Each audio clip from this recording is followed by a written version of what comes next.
আওয়ামী লীগ হচ্ছে একটি স্বৈরাচার এবং লুটতরাজ অগ্নিকাণ্ডের দল।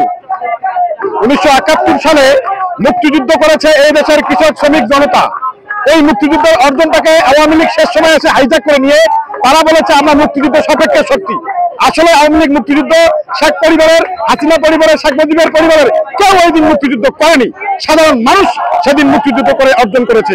তারা এই মুক্তিযুদ্ধের অর্জনকে তারা হাইজ্যাক করে যেমনি ভাবে অবৈধভাবে ক্ষমতা দখল করে এই বাংলার মানুষকে হত্যা, গুম, খুন, লুটতরাজ, ধর্ষণের মাধ্যমে এই দেশের মানুষের উপর স্টিমুলার চালিয়েছে। সর্বোচ্চ 24-এর বিপ্লবে তাদেরকে এই বাংলাদেশের ছাত্র জনতা প্রতিহত করেছে। আজও আমরা দেখছি 24-এর এই বিপ্লবকে তারা হাইজ্যাক করার জন্য ওই সচিবালয়ে তারা অগ্নিকাণ্ডের ঘটনা ঘটিয়েছে। ওই আমাদের মাধ্যমে সচিবালয়ে অগ্নিকাণ্ডের মাধ্যমে 71-এ যেরকম আমাদের অর্জনকে তারা হাইজ্যাক করতে চেয়েছিল, তেমনি ভাবে 24-এর এই অর্জনকে তারা হাইজ্যাক করার চেষ্টা করেছে।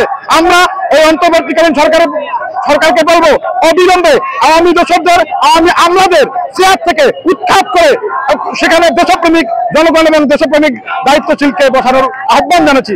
সেই সাথে আজকে যে ঘৃণা স্তম্ভে এই যে ছাত্রলীগের প্রতিষ্ঠা বার্ষিকী, সেখানে সবাই ঘৃণা জানাতে এসেছি। কেন এসেছি?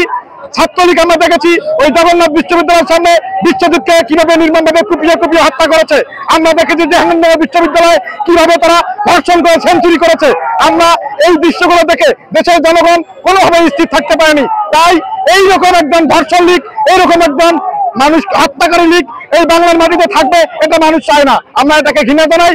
আগামীতেও যেন কোনোভাবে এদের স্থান বাংলার মাটিতে হয় না, আমরা এটা তীব্র নিন্দা জানাই। আতিকুর রহমান রাজা, আমি আগারগা, আমি কেন্দ্রীয় সভাপতি, বাংলাদেশ বেকার মুক্তি পরিষদ সামাজিক সংগঠন 24-এর বিপ্লবের একজন সহযোদ্ধা।